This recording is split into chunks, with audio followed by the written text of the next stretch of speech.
صرف ایک سورہ یاسین کی تلاوت کرنے کے لیے۔ اس کے بعد ہم آپ کے ساتھ شیئر کریں گے کہ امام محمد باقر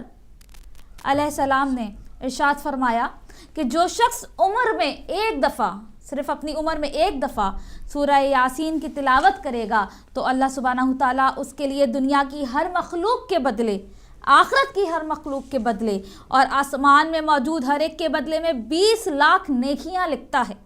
اور اسی تعداد میں اس کے گناہ مٹاتا ہے، اور اس تک کوئی فقر، نقصان، بری موت، دشمنی، جنون، وسوسے اور ضرر پہنچانے والی بیماری نہیں پہنچے گی، اور اللہ تعالیٰ اس سے سکرات موت اور موت کی گھبراہٹ و خوف کو آسان بنائے گا، اور وہ قبض روح کے وقت مدد کرے گا، اور یہ ان لوگوں میں قرار پائے گا کہ اللہ تعالیٰ نے جن کی معیشت میں وسعت اور خدا سے ملاقات کے وقت خوشی اور اس کے آخرت میں ثواب پر راضی ہونے کی ضمانت لی ہے۔ اور اللہ تعالیٰ تمام ملائکہ کو جو آسمان و زمین میں ہے ارشاد فرماتا ہے یقیناً میں فلاں سے راضی ہو چکا ہوں تو تم سب اس کے لیے طلب مغفرت کرو۔ سبحان اللہ کہ فقط آپ پوری عمر میں، امام محمد باقر علیہ السلام یہ ارشاد فرماتے ہیں فقط ایک بار آپ سورہ یاسین کی تلاوت کر لیں تو کیا فضائل ہیں کہ پروردگار عالم کس طرح سے اس کی مغفرت فرمائے گا، کس طرح سے اس کو محشور فرمائے گا، کس طرح سے فرشتوں کی جو ہے آس پاس اس کے ہوں گے، اور کس طرح سے نیکیاں اس کے نامہ اعمال میں لکھی جائیں گی۔ ہماری زندگی کا مقصد کیا ہوتا ہے؟ ہمارا یہی مقصد ہوتا ہے نا کہ ہم مر جائیں، ہمارے نیک اعمال ہمارے ساتھ جائیں، ہمیں قبر کا عذاب نہ ملے، ہمیں دوزخ میں نہ ڈالا جائے، ہم یہی چاہتے ہیں نا۔ تو فقط سورہ یاسین کی تلاوت کرنے سے امام جعفر صادق نے فضائل بیان کیے، اور اسی طرح امام محمد باقر علیہ السلام نے، اور بے شمار فوائد ہیں۔ ایک مسئلہ ہم سب کا کہ جن گھروں میں کنواری بیٹیاں ہیں یا کنوارے لڑکے ہیں ان کے لیے بہت ہی زیادہ، اگر آپ سورہ یاسین کا ترجمہ بھی پڑھیں تب بھی آپ کو پتہ چلے گا کہ پروردگار عالم نے کیا ارشاد فرمایا ہے۔ لیکن حدیث کی روشنی میں رسول خدا صلی اللہ علیہ وآلہ وسلم نے حضرت علی کو خطاب کرتے ہوئے فرمایا اے علی، سورہ یاسین کی تلاوت کیا کرو، اس میں 10 برکتیں ہیں، اس میں سے ایک یہ ہے کہ کنوارا شادی شدہ ہو جائے گا۔ صرف ایک برکت آپ کے سامنے ہم نے شیئر کی ہے کہ اس میں سے ایک یہ ہے، رسول خدا نے یہ ارشاد فرما دیا کہ اس میں ایک یہ ہے کہ کنوارا شادی شدہ ہو جائے گا۔ تو جن گھروں میں بیٹیاں بیٹھی ہیں، جن گھروں میں بیٹے بیٹھے ہیں، سورہ یاسین کی تلاوت کیجئے۔ اللہ رب العزت اس سورت کے برکت میں آپ کے لیے جو ہے آپ کا جوڑا جلد ڈھونڈ کے لائے گا۔ آج کے لیے اتنا ہی، بڑھتے ہیں اپنے اگلے سیگمنٹ کے لیے جو ہیں خبریں دیکھتے ہیں۔ فاروق بھائی ہمارے لیے آج کون سی خبریں لے کر آئے ہیں؟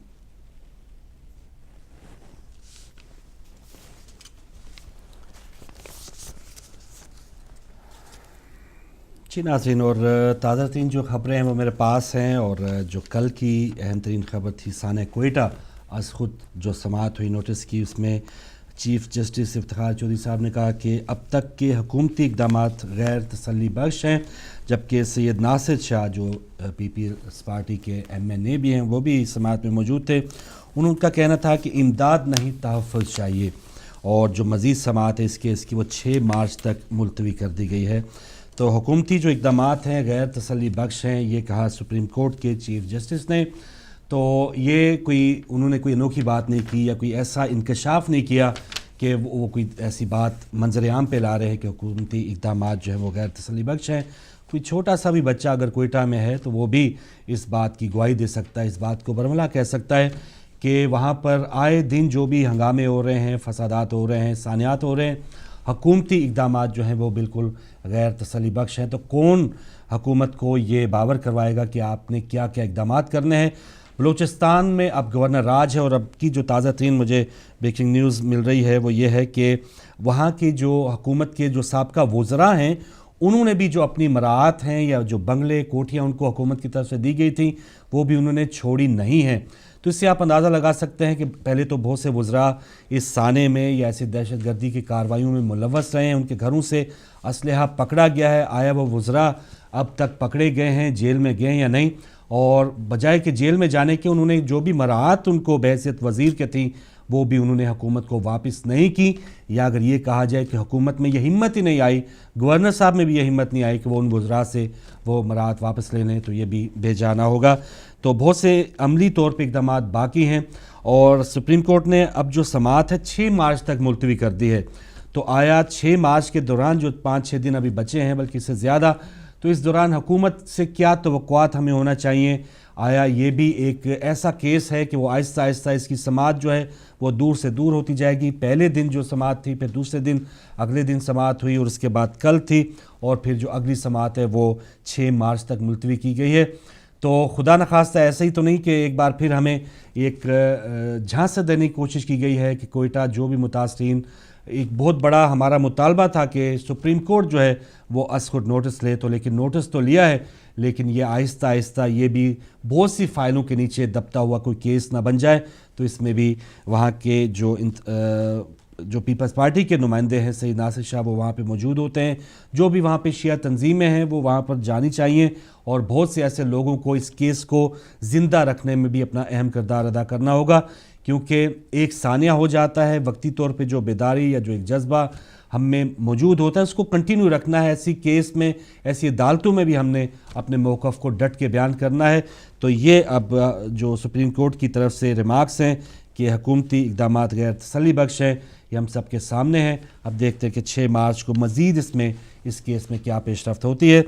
حکومتی اقدامات کیسے ہوتے ہیں؟ ایک انکشاف اور سامنے آیا ہے کہ ایک لشکر جھنگوی کا ایک جو دہشت گرد ہے کوئٹہ میں پکڑا گیا، اس نے انکشاف کیا، اس کا نام وقاص۔ اس کا کہنا تھا کہ یوم علی پر بھی وہ دھماکہ کرنا چاہتا تھا، 10 اگست 2012 کو وہ دھماکہ کرنا چاہتا تھا، پورا پروگرام تھا۔ 9 اگست کو وہ گرفتار ہو گیا، اور جلد رہائی ملنے پر یہ منصوبہ تیار کیا، یعنی جو کوئٹہ میں جو سانحہ ہوا ہے 1000 کلو گرام جو بارود بہت ہی آسانی کے ساتھ ایک بازار میں پہنچا دیا گیا۔ تو وہ وقاص نامی جو دہشت گرد ہے وہ بتا رہا ہے کہ 9 اگست کو وہ پکڑا گیا تھا، لیکن بہت جلد رہا کر دیا گیا، اور پھر اس نے یہ بہیمانہ کام کیا۔ تو آخر ان کو چھوڑنے والے کون ہیں؟ کاش 9 اگست کو وہ جو دہشت گرد پکڑا گیا وہ خود اقرار کر رہا تھا کہ میں اس موقع پہ جو 10 اگست کو یوم علی تھا اس پر بھی دھماکہ کرنے والا تھا، تو اس پر اس کو کیوں کوئی ایسی سزا نہیں دی گئی، اور کیوں اس کو پابند سلاسل نہیں رکھا گیا؟ ہمارا جو عدالتی نظام ہے وہ اتنا کمزور کیوں ہے کہ دہشت گرد جو ہیں، اور امریکی ڈپارٹمنٹ کی طرف سے ایک سروے میں بتایا گیا یا انکشاف کیا گیا کہ پاکستان کی عدالتیں 4 میں سے 3 دہشت گردوں کو چھوڑ دیتی ہیں۔ تو اس پر آپ اندازہ لگا لیں کہ جو عدالتیں دہشت گردوں کو، پکڑے ہوئے دہشت گردوں کو چھوڑ دیتی ہیں، تو بہت سے ایسے دہشت گرد تو ویسے ہی دندناتے پھر رہے ہوں گے۔ تو آج کا جو ہمارا ٹاپک ہوگا، بریک کے بعد اس پر کھل کے بات کریں گے کہ آیا کیا نظام ہونا چاہیے، ہمارا عدالتی سسٹم اتنا کمزور کیوں ہے، کیا ججز جو ہیں وہ اتنے مجرموں کے ساتھ ملے ہوئے ہیں کہ وہ ان کو آسانی سے چھوڑ دیتے ہیں، کیا پروسیکیوشن اتنی کمزور ہوتی ہے کہ پولیس جو ہے اس پر کوئی تگڑی دفعات نہیں لگاتی جو کہ عدالت میں جا کے ان کو کسی سزا کی طرف لے جائیں۔ تو یہ بہت سے ایسے ایشوز ہیں، بہت سے ایسے معاملات ہیں کہ بالآخر جو دہشت گرد ہے وہ اپنے کپڑے جھاڑتا ہوا دوبارہ اسی میدان میں آ جاتا ہے، اور جو ہمارے بھوکے ننگے اور بالکل نہتے عوام ہیں وہ ان کے آسرے پہ ہوتے ہیں، اور جب ان کا جی چاہتا ہے وہ دہشت گردی کی کارروائیاں کرتے ہیں۔ تو یہ ایک انکشاف تھا، یہ بھی ایک دل ہلا دینے والا انکشاف کہ 9 اگست کو ایک بندہ پکڑا جاتا ہے، اس کو چھوڑ دیا جاتا ہے، اور پھر وہ جنوری میں آ کے اس طرح کے واقعات میں دوبارہ ملوث ہوتا ہے۔ شیعہ ٹارگٹ کلنگ کے خلاف پیرس میں احتجاجی مظاہرہ ہوا، اور سینکڑوں مردوں، خواتین اور بچوں نے اس مظاہرے میں شرکت کی ہے۔ تو جو بھی لوگ مظاہرہ کرتے ہیں پاکستان سے باہر، پیرس میں، یہاں یو کے میں، مختلف مقامات پہ پاکستانی ایمبیسیز کے سامنے مظاہرے ہوئے، نیو یارک سے ہمارے ایک بھائی نے بتایا وہاں پہ بھی پاکستانی ایمبیسی اور UNO کے دفاتر کے سامنے مظاہرے ہوتے ہیں۔ تو آپ سب بہت ہی ایک اہم کام کرتے ہیں، اپنی ذمہ داری ادا کرتے ہیں۔ جو لوگ نہیں جا پاتے ان لوگوں کا ضرور شکریہ ادا کرنا چاہیے کہ انہوں نے ہم سب کی نمائندگی کی ہے۔ تو جہاں بھی آپ کے لیے کوئی مظاہرے کا اہتمام ہو، اگر آپ نزدیک ہیں تو وہاں پر ضرور جائیں، لیکن جو بھی لوگ نہیں جا پاتے تو الفاظ کی صورت میں یا حوصلہ افزائی کی صورت میں یا شکرانے کے طور پہ ان کو اپریشیٹ ضرور کرنا چاہیے کہ آپ نے ہماری نمائندگی کی ہے۔ تو کل ایک بہت بڑا مظاہرہ تھا پیرس میں شیعہ ٹارگٹ کلنگ کے خلاف۔ اب ایک اور بیان بازی کا سلسلہ جاری ہے۔ رحمان ملک صاحب کا ایک بیان ایک اور سامنے آیا کہ ان کا کہنا ہے کہ کئی بار شہباز شریف کو خط لکھا کہ میلسی، وہاڑی اور جہانیہ میں لشکر جھنگوی کے ٹھکانے ہیں۔ 2009 سے بتا رہا ہوں، چیف جسٹس مجھے، شہباز شریف اور لشکر جھنگوی کے لوگوں کو بلائیں، ثبوت دوں گا۔ اور 1900 جبکہ سینیٹر پرویز رشید جو نون لیگ کے اسپوکس مین، ان کا کہنا تھا کہ 1993 میں پیپلز پارٹی نے اعظم طارق کی سپورٹ کی، ملک اسحاق کو اسلحہ لائسنس سندھ اور بلوچستان کی حکومت نے دیے، پنجاب حکومت نے نہیں دیے۔ اور یہ بھی بتاتا چلوں کہ رحیم یار خان میں اگلے مہینے لشکر جھنگوی کانفرنس ہو رہی ہے، تو بہت سے ایسے معاملات، یہ دونوں پارٹیاں جو ہیں وہ ایک دوسرے پہ الزامات لگا رہی ہیں۔ وزیر داخلہ صاحب کا یہ کہنا ہے کہ وہ 2009 سے بتا رہے ہیں شہباز شریف کو کہ میلسی، وہاڑی اور جہانیہ میں لشکر جھنگوی کے ٹھکانے ہیں، تو اب تو یہ کوئی ڈھکی چھپی بات نہیں رہی ہے کہ نون لیگ کے باقاعدہ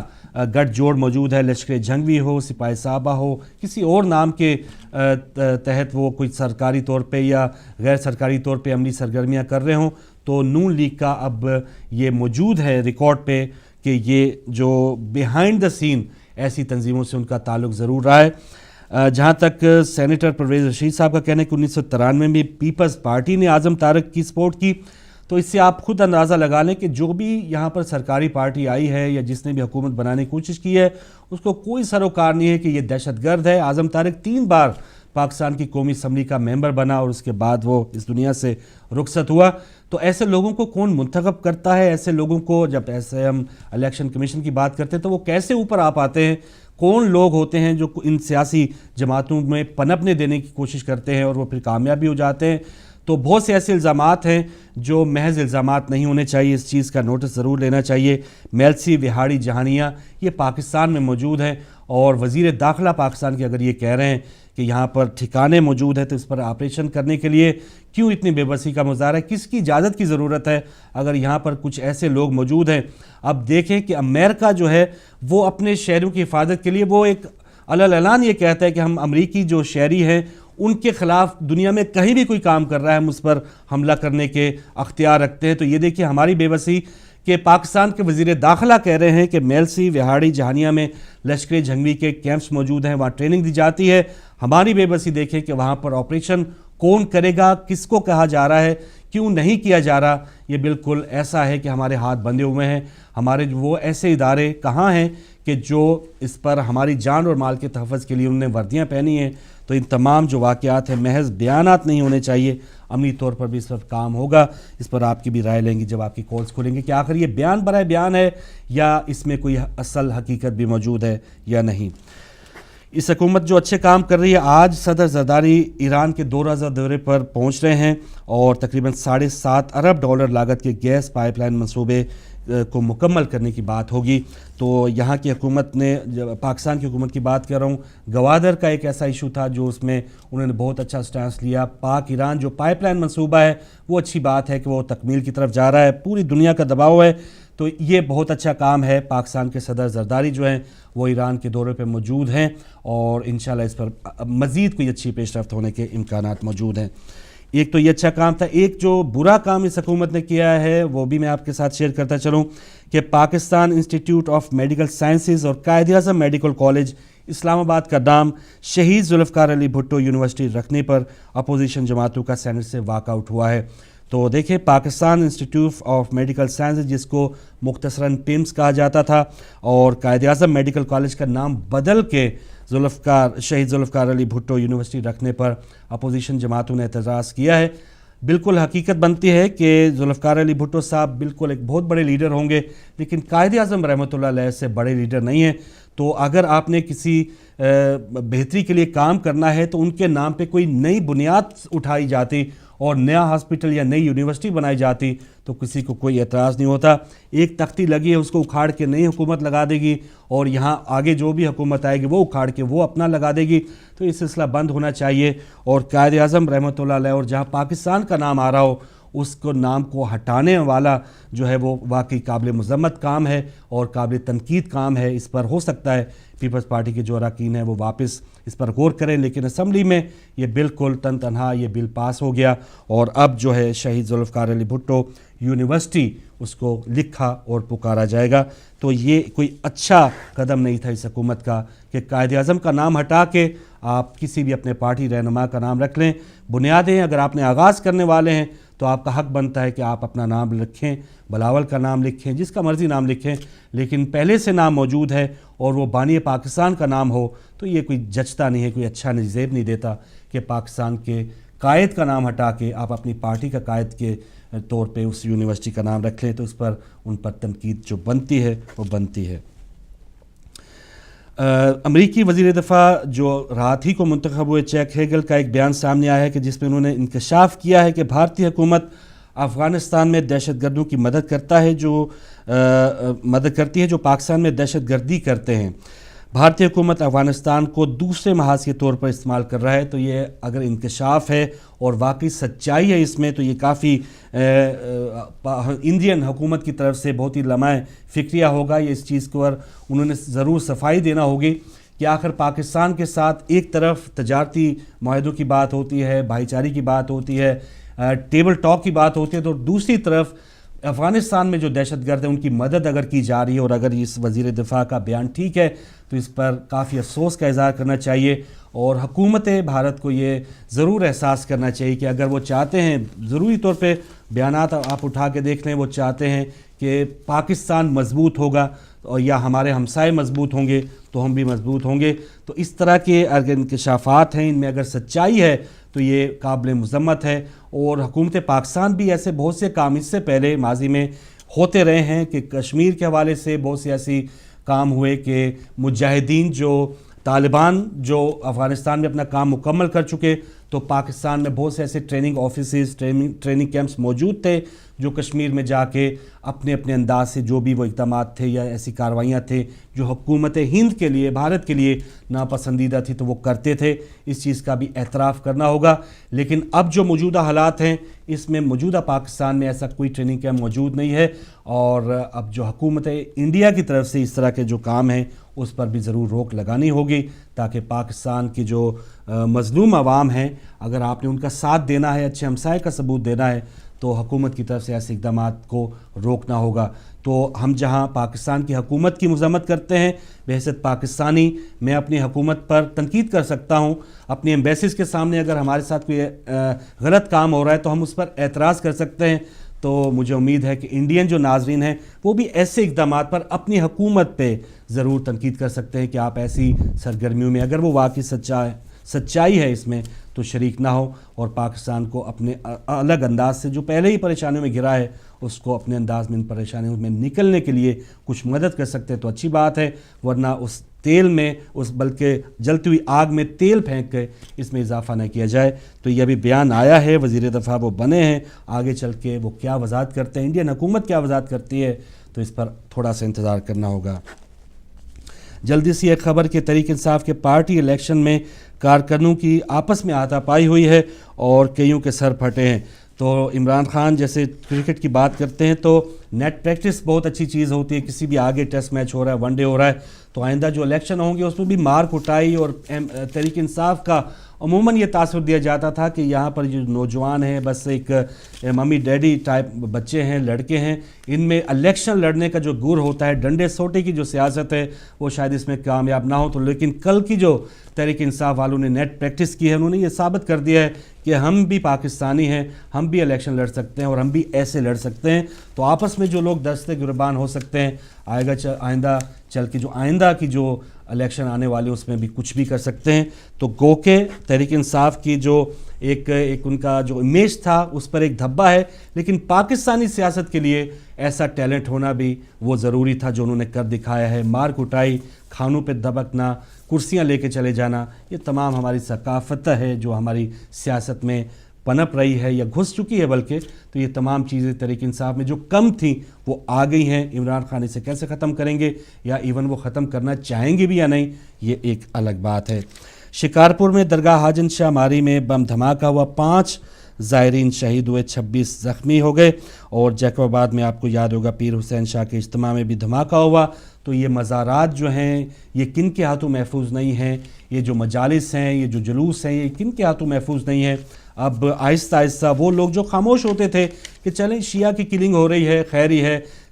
وہ اب ادارے محفوظ نہیں ہیں، جہاں کی چوکیوں سے گزر کے دہشت گرد شیوں کو مارتے تھے. اب نہ کوئی کامرا ایئر بیس محفوظ ہے اور نہ کوئی مہران ایئر بیس سیف ہے اور نہ کوئی اب آہستہ آہستہ مزارات کی طرف بھی. اس سے پہلے بہت سے واقعات ہو چکے ہیں داتا صاحب میں, غازی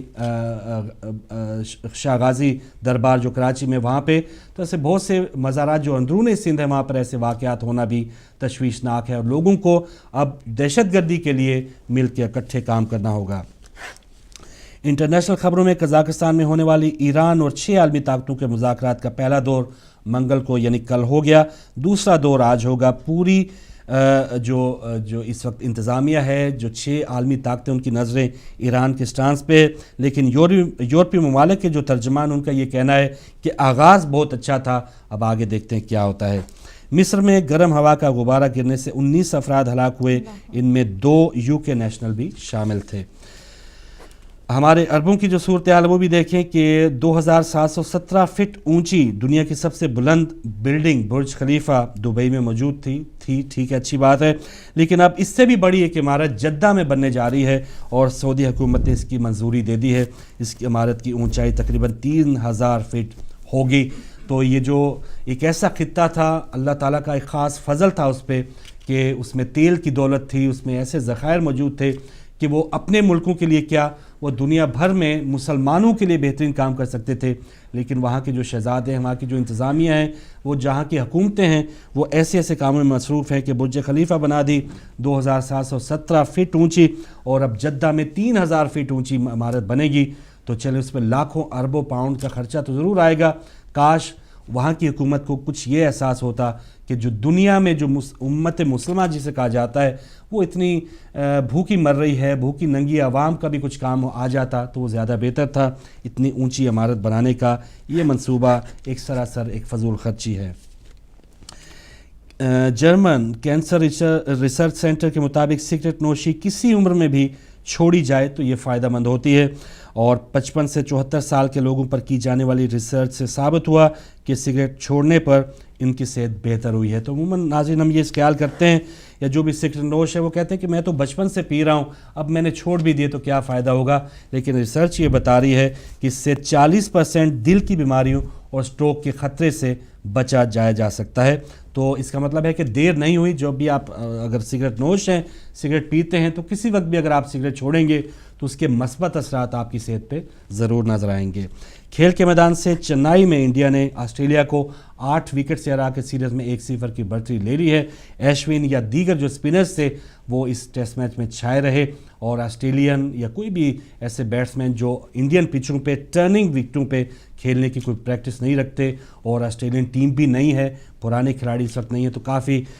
ون سائیڈڈ سیریز بھی ہو سکتی ہے جب تک یہ جو پہلا ٹیسٹ میچ ہے. لیکن کم بیک کرنے کی صلاحیت بھی آسٹریلیا میں موجود ہے. کافی ابھی وقت ہے, تو دیکھیے کہ اگلا ٹیسٹ میچ وہ کس طرح کم بیک یا باؤنس بیک کرتے ہیں. 27 فروری کے حوالے سے ایک واقعہ آپ کے ساتھ شیئر کرتا چلوں کہ 2002 میں آج ہی کے دن گودرا انڈیا میں ایک ٹرین میں دہشت گردوں نے آگ لگا دی, جس سے 58 ہندو یاتری ہلاک ہو گئے. گجرات میں ہنگامے پھوٹنے پر 790 مسلمان اور 254 ہندو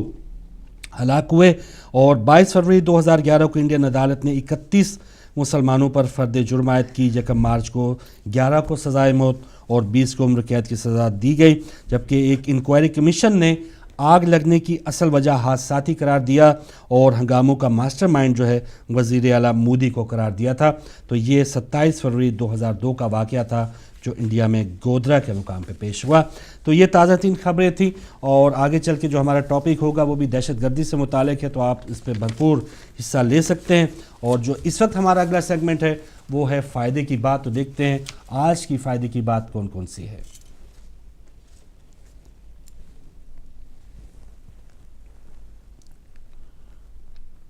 جی ناظرین, آج فائدے کی بات میں ہم آپ کے لیے بہت ہی فائدہ مند چیز لے کر آئے ہیں, جس کا استعمال ہمیں بہت ہی زیادہ ہماری جسمانی اور ہر بیماری سے ہمیں بچائے گا, جس کا ذکر قرآن پاک میں اللہ رب العزت نے کیا ہے, جس کا ذکر نبی کریم صلی اللہ علیہ وآلہ وسلم نے اپنی احادیث میں بھی کیا ہے, اور وہ چیز کوئی نہیں, وہ چیز شہد ہے, ہنی. جی ناظرین, آج ہم آپ کے ساتھ جو ہے شہد کے فوائد جو ہے وہ بیان کریں گے. بہت سے فوائد ظاہر ہے آپ جانتے بھی ہوں گے, ہم کوشش کریں گے مختصراً اس کو لے کے آگے بڑھیں. اور زیادہ سے زیادہ فوائد ہم آپ کو اس کے دے سکیں استعمال کرنے کے لیے۔ شہد کے بارے میں سب سے پہلے تو قرآن پاک میں سورہ نحل آیت نمبر 68 اور 69 میں پروردگار عالم نے ارشاد فرمایا، اور تیرے رب نے شہد کی مکھی کو حکم دیا کہ پہاڑوں میں اور درختوں میں اور ان چھتوں میں گھر بنائے جو اس کے لیے بناتے ہیں، پھر ہر قسم کے میووں سے کھا پی کر اپنے رب کی تجویز کردہ آسان راہوں پر چل۔ ان کے پیٹ سے پینے کی چیز نکلتی ہے جس کے رنگ مختلف ہیں اور اس میں لوگوں کے لیے شفا ہے، بے شک اس میں ان لوگوں کے لیے نشانی ہے جو سوچتے ہیں۔ جی ناظرین، اللہ رب العزت نے سورہ نحل آیت نمبر 68-69 میں یہ ارشاد فرما دیا کہ شہد میں شفا ہے۔ ہم جو شہد کھاتے ہیں پیتے ہیں، کس طرح سے کھانا چاہیے، کس طرح سے پینا چاہیے، اس کے کیا فوائد ہیں۔ اور دیکھیں گے ہماری بہن نے پوچھا تھا ایکنی پمپلز کے جو بہت ہی بڑے مسئلے ہم لیڈیز میں ہوتے ہیں زیادہ سے زیادہ، اس کے بے شمار جو ہے وجوہات ہوتی ہیں۔ کوئی سٹریس میں ہوتا ہے، ڈپریشن میں ہوتا ہے، ہارمونل چینج ہوتی ہیں، خوراک کا بہت بڑا اس میں ہاتھ ہوتا ہے، لیکن کس طرح سے شہد کے اندر جو ہے یہ جدید سائنس نے ریسرچ کے بعد یہ ثابت کی ہے بات کہ اس کے اندر اینٹی بائیوٹکس کے اثرات موجود ہوتے ہیں، اور کس طرح سے یہ نہ صرف جسم کی تمام بیماریوں کو ختم کرتا ہے بلکہ ہمارے فیس کو لے کے، ہمارے فیس میں ایکنی، پمپل، رنکلز، جو بھی ہماری پریشانیاں ہیں ان سب کو کیسے دفع کرتا ہے یہ ہم آگے بتائیں گے۔ لیکن پہلے ہم آپ کے ساتھ شہد کے فائدے جو ہے وہ حدیث کی روشنی میں شیئر کریں گے۔ دیکھیں خداوند تعالیٰ نے شہد کی شکل میں ایک ایسی نعمت عطا فرمائی ہے کہ جو انتہائی مفید دوا بھی ہے اور عمدہ غذا بھی ہے، اور شہد ایک ایسی لذیذ اور مزیدار خوراک ہے کہ ہر ملک کے ہر طبقے کے لوگ اس سے فائدہ اٹھا رہے ہیں، اور توریت میں بھی شہد کا تذکرہ ہے۔ شہد اپنی بیش بہا قدرتی مٹھاس اور وٹامن کی وجہ سے انسان کی عام جسمانی حالت کو بہتر بنانے میں بڑا مددگار ثابت ہوتا ہے۔ اور وہی بات ہے کہ جناب شہد جو ہے وہ خداوند عالم نے قرآن پاک میں بھی لوگوں کو شہد کے لیے شفا قرار دیا ہے، جیسا کہ ہم نے آیت آپ کے ساتھ شیئر کی ہے، اور اسی طرح نبی کریم صلی اللہ علیہ وآلہ وسلم نے بھی شہد کی بہت تعریف کی ہے اور بہت سے امراض کا علاج قرار پایا ہے۔ تو نبی کریم صلی اللہ علیہ وآلہ وسلم یہ ارشاد فرماتے ہیں کہ شہد کا استعمال لازم قرار دو، مجھے اس ذات کی قسم ہے کہ جس کے ہاتھ میں میری جان ہے، جس گھر میں شہد ہو فرشتے اس گھر والوں کے لیے خدا سے بخشش طلب کرتے ہیں۔ سبحان اللہ۔ ابھی تو ہم یہ بات کر رہے تھے کہ یہ ہمارے جسم کو فائدہ پہنچاتا ہے، جسمانی فائدہ پہنچاتا ہے، ہماری اسکن کو فائدہ پہنچاتا ہے، یہاں تو نبی کریم صلی اللہ علیہ وآلہ وسلم نے یہ ارشاد فرما دیا کہ اس ذات کی قسم ہے کہ جس گھر میں شہد موجود ہے وہاں فرشتے اس گھر والوں کے لیے بخشش طلب کرتے ہیں۔ یعنی کہ شہد میں نہ صرف جسمانی فائدہ ہے بلکہ روحانی فائدہ بھی ہے، اور جسم اور روح کی غذا ہے، اس کے بے شمار فوائد ہیں۔ آگے بڑھتے ہیں کہ دیکھیں سرما میں جو موسم سرما ہوتا ہے، سردیوں میں نزلہ، زکام، کھانسی، سینے کی پرابلم، ان سب امراض کی وجہ جو ہے سردی کی وجہ سے ہم اس میں مبتلا ہو جاتے ہیں، تو اس میں جو ہے شہد بہت زیادہ مفید ہے۔ عام طور سے چھوٹے بچوں کو فوراً ٹھنڈک لگ جاتی ہے جس کی وجہ سے کھانسی، بلغم، تکلیف بڑھ جاتی ہے اور بعض کو نمونیا بھی ہو جاتا ہے۔ ایسے موقع پر اگر شہد ایک چائے کا چمچہ پلا دیا جائے بڑوں کو اور آدھا چمچہ بچوں کو پلا دیا جائے تو اس سے بہت زیادہ فائدہ ہوتا ہے، اور ہم سبھی جانتے ہیں، ہم یوز بھی کرتے ہیں، اور اگر ہمیں کھانسی ہوتی ہے ہم جلدی سے گرم پانی میں جو ہے شہد کو گول کے پی لیتے ہیں تو ہمیں فوراً جو ہے وہ آرام آ جاتا ہے۔ آگے بڑھتے ہیں کہ نبی کریم صلی اللہ علیہ وآلہ وسلم نے یہ ارشاد فرمایا کہ شہد بہترین مشروب ہے، وہ دل کو صاف و پاک کرتا ہے اور سردی کے اثرات اور سینے کی رطوبت کو ختم کرتا ہے۔ جی جناب، نبی کریم نے بھی یہ ارشاد فرما دیا کہ سردی کے لیے بہترین ہے ہمارے لیے شہد، جو بھی سردی کے اثرات ہیں، اور ہم لوگ تو رہتے ہی ٹھنڈے ملک میں ہیں، اور جو اس سے بھی زیادہ ٹھنڈے ملک میں رہتے ہیں ان کے لیے بھی شہد بہترین مشروب ہے۔ نبی کریم صلی اللہ علیہ وآلہ وسلم نے ارشاد فرما دیا کہ سردی میں بے انتہا فائدہ پہنچاتا ہے۔ آگے بڑھتے ہیں شہد کے فائدے کو ہی لے کر کہ دیکھیں شہد جو ہے وہ دل کے لیے بے انتہا مفید ہے۔ دل کی جس کو جو بھی بیماری ہے، انجائنا ہے یا کوئی بھی بیماری جس کو بھی ہے، دل کو بہت ہی زیادہ تقویت پہنچاتا ہے یہ شہد۔ ایک بہت ہی بڑے ماہر غذا ہیں جو لوگوں کو بتاتے ہیں کہ یہ کھاؤ، یہ بیماری ہے تو وہ کھاؤ، آلنڈ ان کا نام ہے، ان کا کہنا ہے کہ شہد دل کے اعصاب کو تقویت بخشنے کا مؤثر ذریعہ ہے۔ یوں سمجھیے کہ دل کے لیے نئی زندگی رکھتا ہے۔ ان سے جب بھی کوئی دل کے لیے بہترین غذا تجویز کرنے کے لیے کہا تو ان کا ایک ہی ہمیشہ جواب ہوتا ہے کہ شہد کھاؤ۔ تو دیکھیں